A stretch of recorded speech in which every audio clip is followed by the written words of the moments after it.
one to make sure. And we should be coming up any second.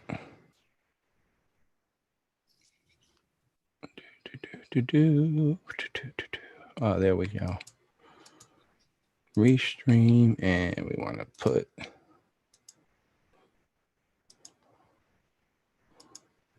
All right, there we go. All right, we're all set. All right, give me 1 second now. All right. All right, everybody. It is 7:33. We are live here on Animal House Radio, and boy, have we got a special guest for you.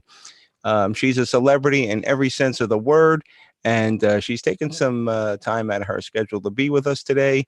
And I want you all to give a warm welcome to the very lovely and very talented Dr. Judy Bloom. Hi, Carlo. Nice to be here. Yes, a pleasure to have you, Judy. And I'll tell you, I read, I was on your website and I saw, all the stuff that you do. I'm so impressed. I mean, you literally, I don't know how you do it, but you handle everything. And especially now during COVID-19, it must be even a greater challenge. It is a challenge. I'm dealing with, patients and friends, right? And family and all that stuff and the realities of COVID that hit everybody. Yeah. So it's a challenge. And then trying to obviously, keep up with social media and obligations and whatever. So it takes a lot. It takes a lot, but how much of an influx as opposed to normally not under the COVID conditions have you seen? And how are you personally handling everything? Well, in terms of demand for therapy, if you were asking me about that, definitely increased. I'm getting calls every day from people.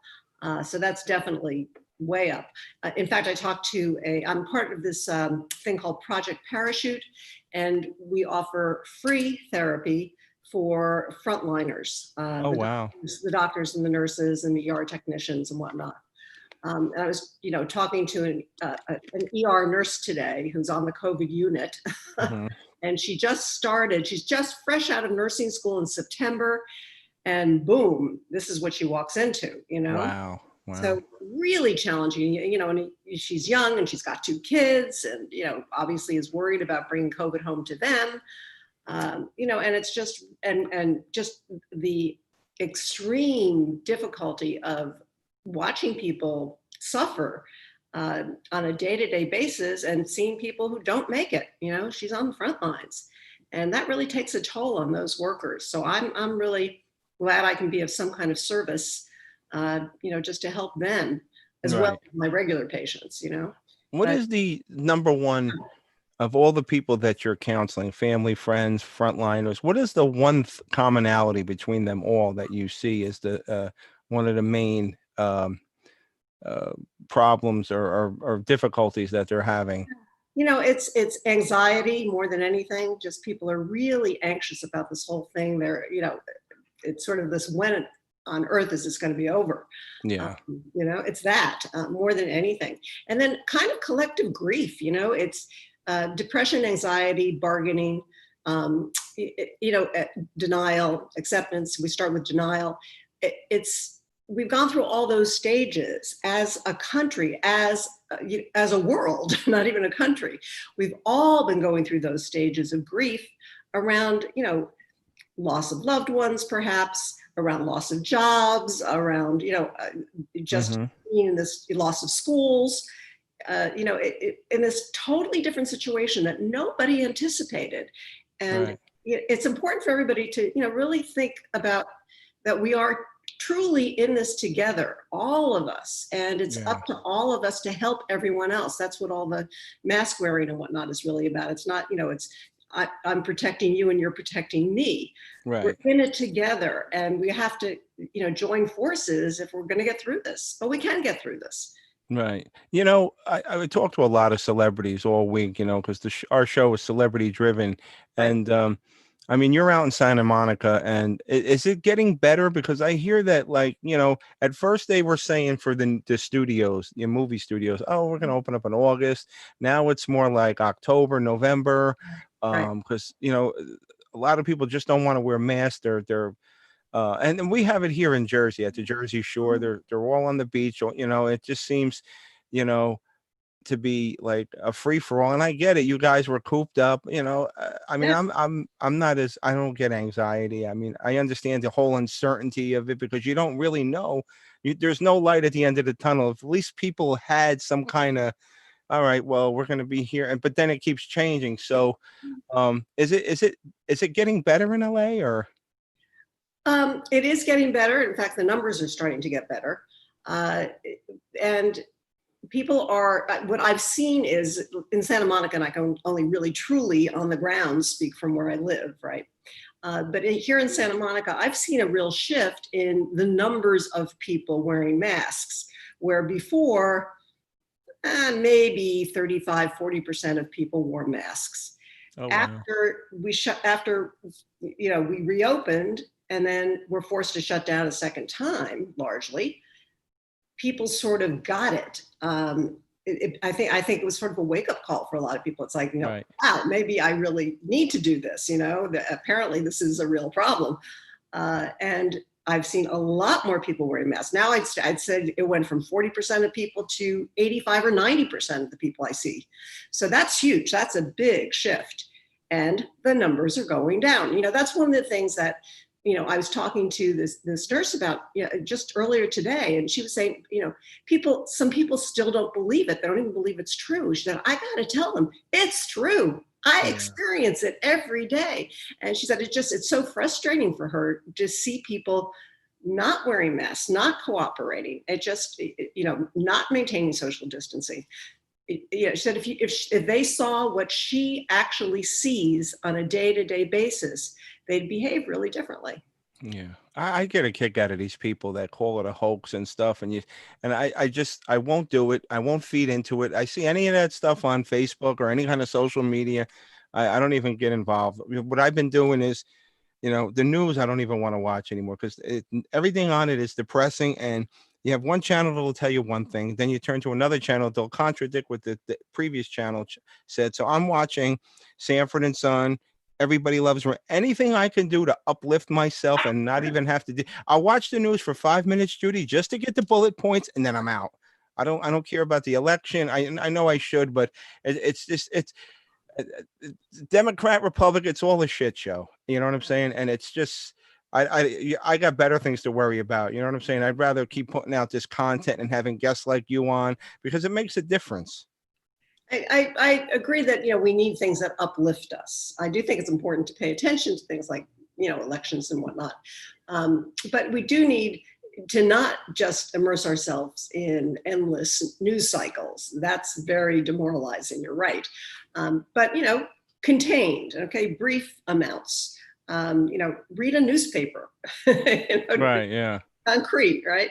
But there are also things that people can do. I've got some tips for people actually on how to just, really quickly deal with some of the stressors that are coming up for everybody around this and around other things, around politics and around everything else that's been going on. Right. So one of the things you can do, and this kind of goes with talking about watching, really fun comedies and whatnot on television. That is something that helps. So does just listening to soothing music or relaxing music. That can, instead of hip hop, right? That's nothing against hip hop, but, Yeah. but listening to that instead, just to get you calmed down. People used to think that, if I'm in a, funky, depressed mood, I'm going to listen to, down music or something, right? No. Listen to up music. It'll change your mood. Oh, absolutely. Yeah. And other things people can do is just dunk this. This is really, it's like really, but actually it works. Dunk your face in cold water, like as cold as you can stand it, for about 15 or 30 seconds. And it'll snap you right out of it because it lowers your heart rate and it causes more blood to flow to the brain. Oh, wow. And it works. It will snap you right out of that anxiety, depressive kind of cycle people get into. Yeah. And Well, the thing that I do all the time with the people that I work with, I actually teach meditation as one of the things that I do, and mindfulness is one of the things that I do. But just even taking 10 nice, long, slow, deep breaths. I mean, into 4, really slowly, out to about 6, even slower. Do it 10 times. you will feel so much better. Guaranteed. 10 times. That's it. Okay. How long does it take you? Well, no, A minute? if it does the trick, it's worth it. You know what I'm saying? If it gets the job done, sure. In a minute, it lowers your blood pressure and it calms the central nervous system of the body. Nobody's going to sit around and meditate for an hour. It's just not going to happen. But Right. you can take 60 seconds and do some deep breathing and just really see how much better you feel. Another thing is just sitting in your chair right now. I want you to do this, Carla. Just kind of first just notice where you're sitting, Mm-hmm. and then just kind of push your feet into the floor beneath you so you can kind of feel the floor, right? Mm-hmm. It really Yeah. grounds you. And then, just kind of notice how you're feeling in your body and think about, notice what kinds of thoughts go through your head. And then ask yourself, as whatever comes up, just ask yourself, is this really helpful for me to be thinking this way? Or is it worries about the future or thinking about the past, none of which I can control or change, Right. in which case it's pointless, I right? like that. Works. Yeah. That's it. I feel like I'm working my calves at the gym when I do the calf exercise. There But you go. you And know, this COVID is very, I've seen a lot of negativity with it. Obviously, people died and what it's doing. But on the brighter side, I've seen a country come together and frontline heroes and essential workers all stepped up. That being said, I people being stuck home, and especially for people, celebrities and business people who never get the time to spend with their family. Now they have this time to catch up, and it's good. um, Now, this is to me, it seems like I have no degree in psychotherapy like you. I'm just a regular guy, radio guy, comedian, But to me, it seems like a double-edged sword. So now, when things open up, they have to leave again. Now, does this irreparably harm the quality time that they spend together because now they have to leave again, and also conversely, um is relationships going to suffer that, all right, they're home, they're spending time together, but is it going to get like cabin fever and being on top of each other is going to be a negative thing? we see both. Okay, both things happen. For some people, it is that chance to really connect with their loved ones, and they're really cherishing that time, and they're connecting in ways they've never really connected before, had the time and the bandwidth to do, right? So for those people, this is a really lovely time. And most of those people who are making that kind of connection, I think will take that with them when things change again, because they now value that and they'll make more time for that. It'll become more of a priority. For those people, and it's about 50-50 at this point, for those people who find themselves with someone that they realize it may not be the right person for them. It's bringing up all kinds of issues where they haven't spent that kind of time together. And maybe, they were able to kind of coexist because they barely saw each other, but now they're having to be together 24/7 and all kinds of issues are coming up. Right. The divorce lawyers say that the increase in queries about divorces is up 50% since March. Wow.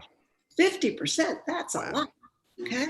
That's So, terrible. Yeah. yeah, so for some people, it's going to mean different priorities in their life. They may decide, this is not what I want. This is not who I want. And I'm going to make some changes.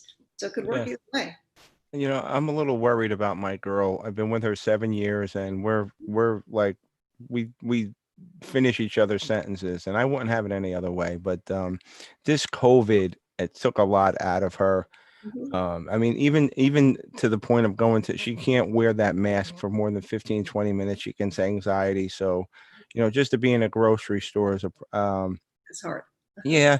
And, she had like a little, I wouldn't say an epiphany, but she was on Facebook the other day and she was like, I just want to, because she sort of like shied away from social media and just like sort of hibernated. And I was, you Mhm. know, you try to get them to do stuff, but then you can't push too much because then, it turns into something. So I was just slowly trying to get her to do other things. And she sort of broke down on Facebook and I was like, I don't know how to help her. You know what I'm saying? So maybe you can maybe have a conversation with her and maybe give her a little encouragement, because you're the professional, you know.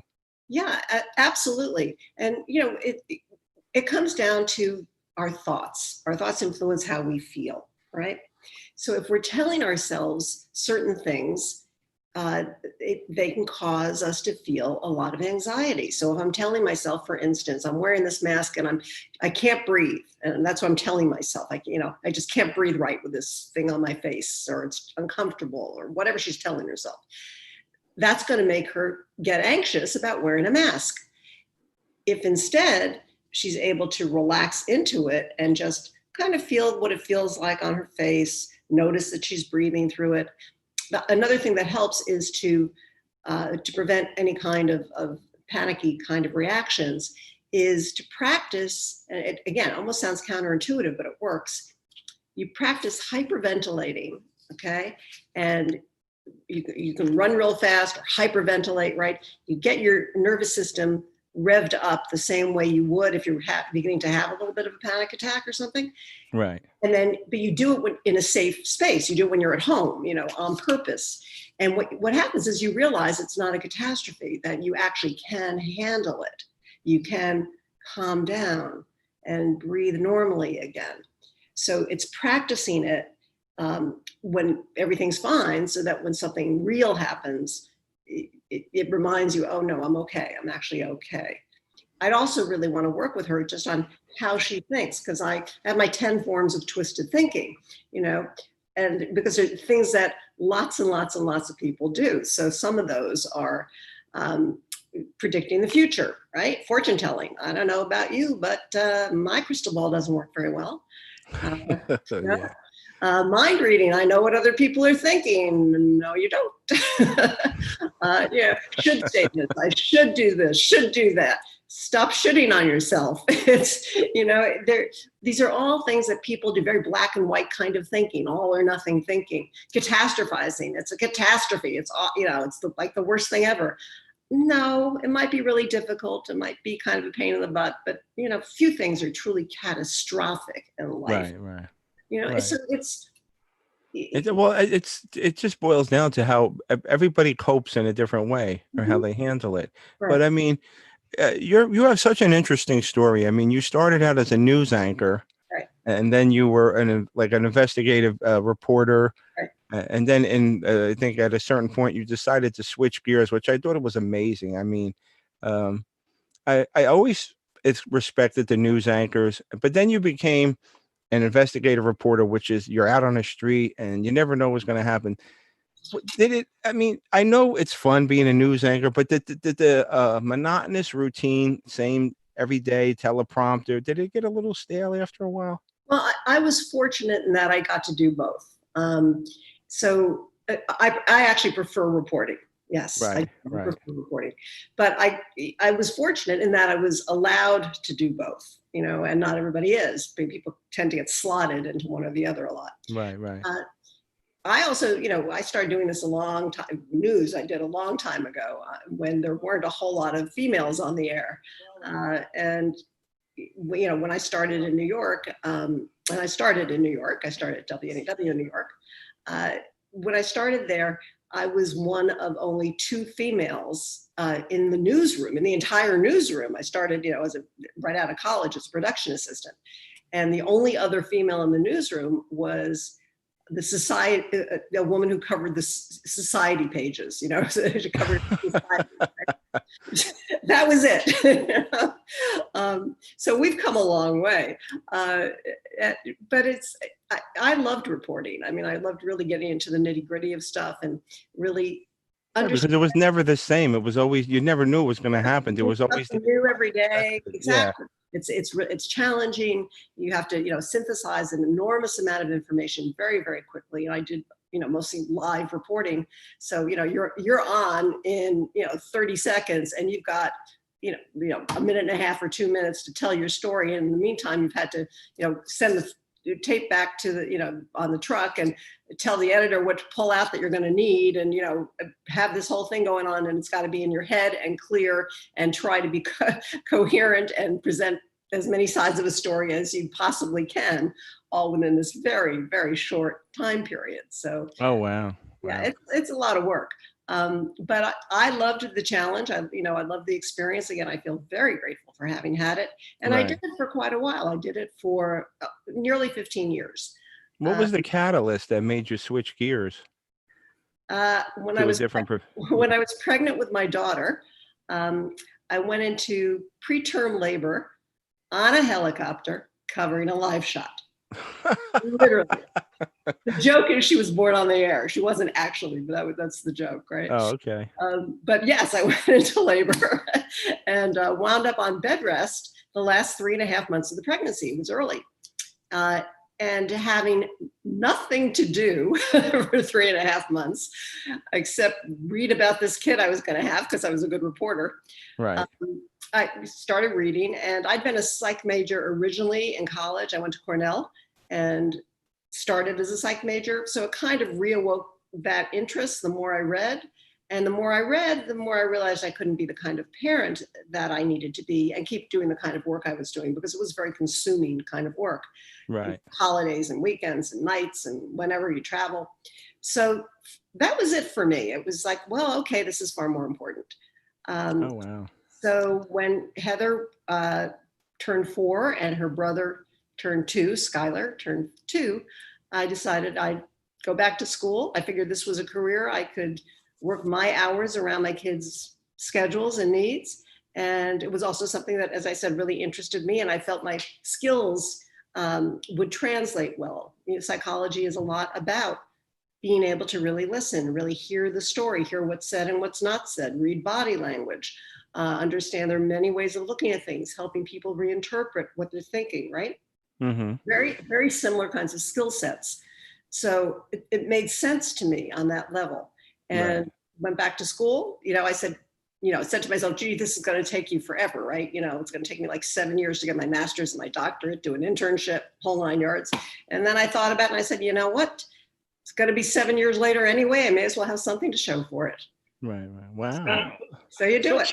It's interesting because in high school, I don't know if this is the same core, but it's sort of the same thing. I wanted to be a profiler for the FBI, and I got specifically interested in serial killers. Not that I glorify what they do or nothing like that. I was just so fascinated as Right, why people behave like that. right. So, I mean, for you, in a sense, is it sort of like you're a profiler? Yeah, in a way, I could relate it to that. You are really understanding why people think the way they do, and what is going on in their head, and helping them understand it as well. That's very much what it's about. Yeah, you Mm. know. For those of us who are just joining us, we are uh, uh, talking with Dr. Judy Bloom. She's a psychotherapist, aka the Love Doctor, and she handles all kinds of problems and difficulty, stress, grief counseling, anxiety, relationships, you name it, she can handle it. So if you guys have a question in the chat room, um, Mhm. please feel free to um, Ask us anything. yeah, ask us anything. Right, exactly. All right, so we have a question. Michael Lapowski. Mhm. He says, with all the cable news outlet, network, and local, does she think there is too much news on the air today?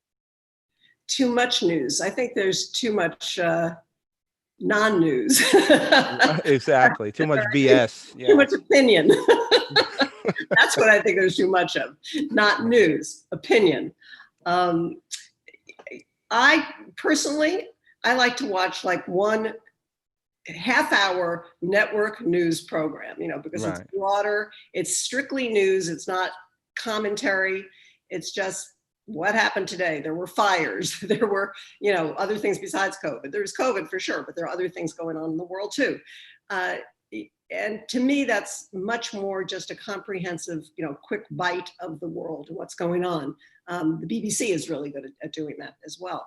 And I read newspapers. I read a lot. So I read newspapers and magazines. I read several of those Right. all the time. So that also, keeps me abreast, but in a more in-depth way of what actually factually is going on. But the opinion stuff, I think there's way too much of. Right.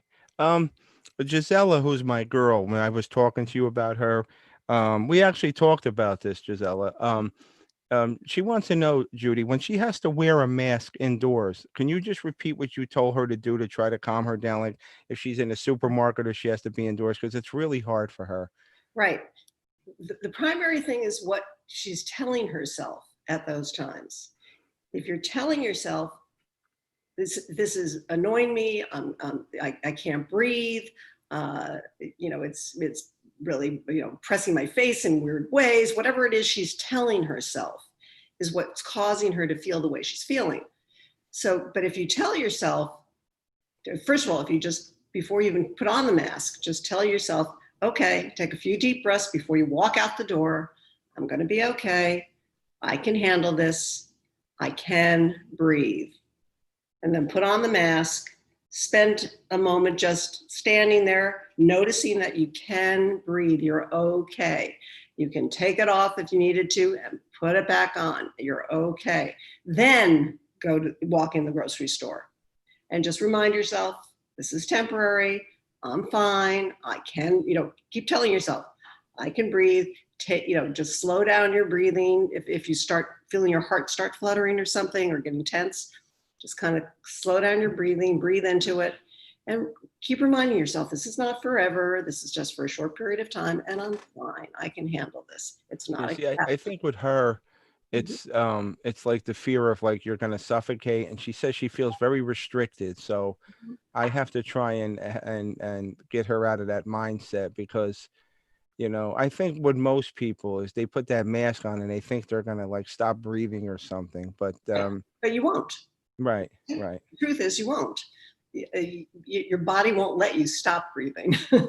right. so, that's what I'm saying. You need to practice it when you're not in a public situation. Put it on at home for varying extended periods of time. First, put it on for 5 minutes, then put it on for 7 minutes, like that. Okay, 10 minutes. But do it at home where you know you're safe, where you know you can take it off, and build up your tolerance in that way. That's also a really good way to practice it. Oh, Okay. very good. Thank you. I appreciate that. Mhm. Judy, the COVID era aside, you have so many different specialties. You have grief counseling, stress, anger management, all these different specialties, relationships. Mhm. Which one do you feel? I know, I mean, you're great in all of them, but is there any specific one that's the most challenging? Most challenging. Couples can be challenging, but I love Mhm. working with couples. Right, right, uh, People can be challenging. I guess that's the answer, right? People can be right. challenging. It depends on the person. The most challenging people to work with are those who are closed-minded, right? Who don't want to think about things differently or look at things differently or even really be honest with themselves about who they are. And, Well, and how do you adapt them? Like when you run into a person who's closed minded, what's your like strategy? uh, with someone like that, you need to work pretty slowly because you have to really gain their confidence. Because it's really more than anything, it's a trust issue. Can they trust me to truly open up and be who they are and really tell me all their dirty secrets, Right. and fears and what they really, really think and feel. So it's a slow build for some people, to get to that point where they know that they can trust me. Again, it depends on the individual. But my favorite is relationships. I really love working with people around all of their relationship issues, whether it's Mhm. communication, whether it's sex, whatever the issues are that people are facing in their relationship. Trust issues again. There are all kinds of issues that come up for people. And one of the things I'm seeing now, of course, is my single patients, are just really struggling with dating, Right. trying to meet people during this time. It's very tough, Right. So Right. it's really changed the whole nature of that. People are doing a lot more of the not they've always done online dating, but now a lot of that dating is FaceTime or Zoom dates, right? Till Right. people Right. so people can get to know each other virtually before they ever meet in person.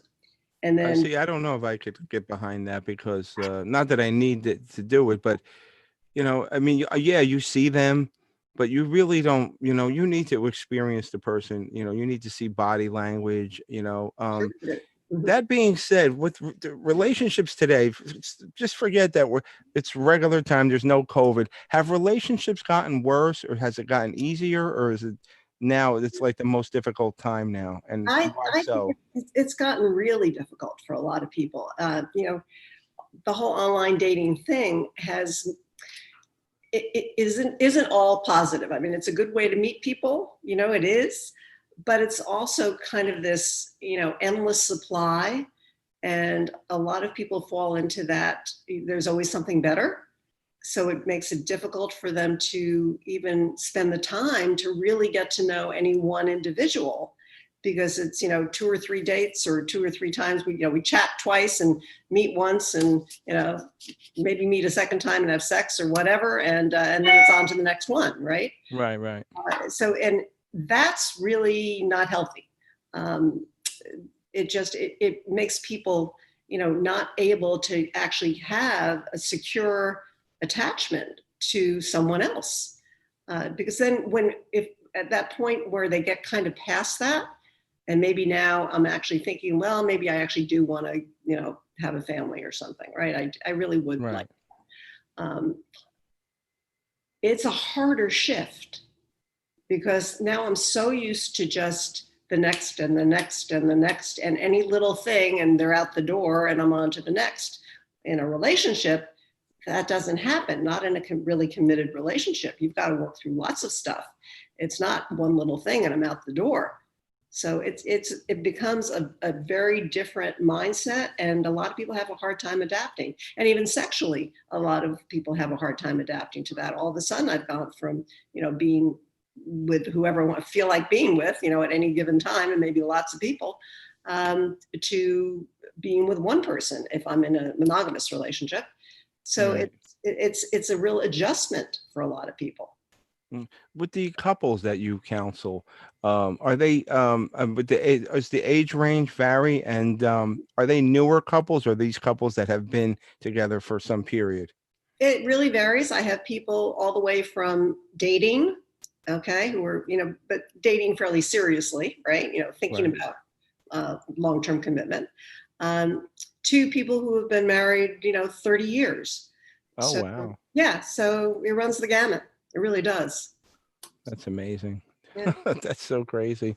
And different issues come up at different stages, that 30-year couple may now be dealing with an empty nest syndrome, right? The kids are gone and things are different and our bodies are older, and, there are health issues that are coming up, and, all these other things, right? And they're looking at their own mortality, and is this the rest of my life? Is this really what I want? So those Right. kind of issues come up. Whereas with younger couples, it's more, is this the right person? Can I really, commit to this person for the, forever, right? Can I raise kids with this person? Those kind of questions. Or, I now we are together and we're having all kinds of problems, whether it's around money or sex or whatever the issue is, the kids, so it really depends on stage of life, kind of what people are dealing with. Oh, wow. That's amazing. Um, I know you said right now it's like such a crazy time, and you're getting inundated with clients. Uh, when this thing finally breaks, how long do you think the period where people are going to need? How long do you think the traumatization is going to last? Because if you think about it, when we had 9/11, not to compare the two, but a lot of people were traumatized from that, and it took a long time. Do you think people? I mean, they're never going to forget 9/11. They're never going to forget the COVID-19. That's But how correct. long do you think that they're going to carry this with them? You know, no crystal ball, right? It's really hard to say how long. I do think it will have lasting effects on quite a number of people, but not everyone. Again, everybody is experiencing this differently. Just as with 911, somebody who was in the towers and managed to get out experienced that very differently from somebody who watched it on television, right? Right, right. So you get my drift here. So Yeah, depending on how you're experiencing that, if you lost a loved one, right, or you got really sick, you're going to experience that very differently from somebody who didn't, you know. Um, so it depends on how old you are. You know, kids are going to experience this in their memories very differently than their parents will, just because of age. And again, their experience, you know, they're dealing with school and friends and, you know, how it's affecting them that way. So it really, it's going to be a very individual thing. Will there be people suffering, you know, some trauma from all of this? Absolutely. They're Yeah. feeling it now, you know. Uh, all of the frontline workers, particularly, are going to have a harder time, even, you know, going forward, because they have had to deal with so much trauma. So for them, it'll be more difficult. And you know, it's, again, no, there's no one size fits all ever. You know, No. it's Yeah. very individual, very individual. So if people want to reach out to you, Mhm. and maybe talk about something that's bothering them or an issue they may have, because you cover so many different areas of specialty, they can go to your website, drjudybloom.com. That's Judy with an I. That's It's Judy just with an I, two O's in the Bloom. And, yes, they can reach out to me. I do teletherapy. So, you know, you can be anywhere. I can be anywhere. Um, absolutely. Yeah. one of the real benefits of all of this, you know.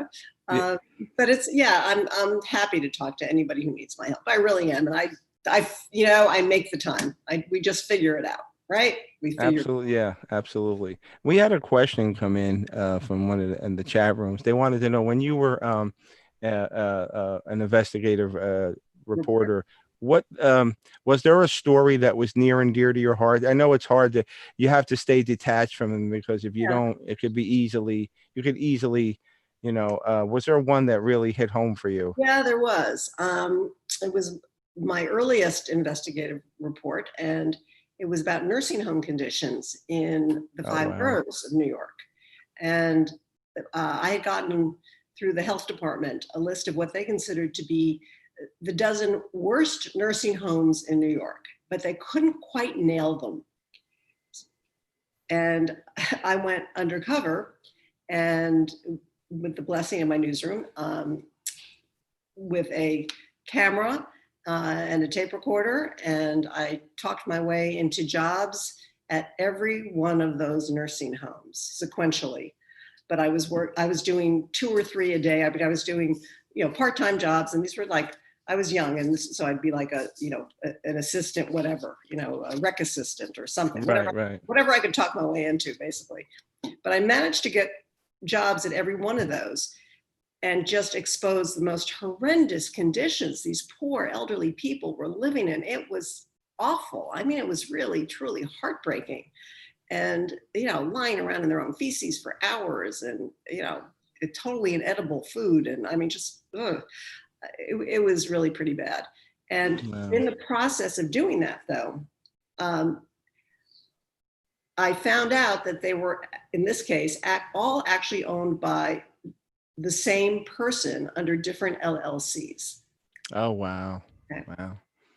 And that same person also owned absolutely gorgeous nursing homes. So he owned both. Wow. I met him in the last location that I worked in. And we came in and we talked, and he said, "Oh, I got something I need you to do for me." And he said, "I need you to take these and Xerox them, but put these letterheads on the top of each one of them." And what he was doing was buying supplies for his showcase homes and then superimposing the letterheads of these awful homes over those same bills, right? As though he had bought those same supplies for them too. And then setting them all in for reimbursement from Medicare and Medicaid. So he Wow. was committing fraud. Wow. So I went in, I Xeroxed what he gave me. And of course, I Xeroxed copies of everything. Oh, So as he sent them into the state, we sent them into the state, and we nailed him cold. He went to jail. wow. He Oh, went that's to cool. jail. So That that must, was, for me, the most significant story I ever did. that's funny. I like that. See, that's what we need, people to make a difference like that. That's so great.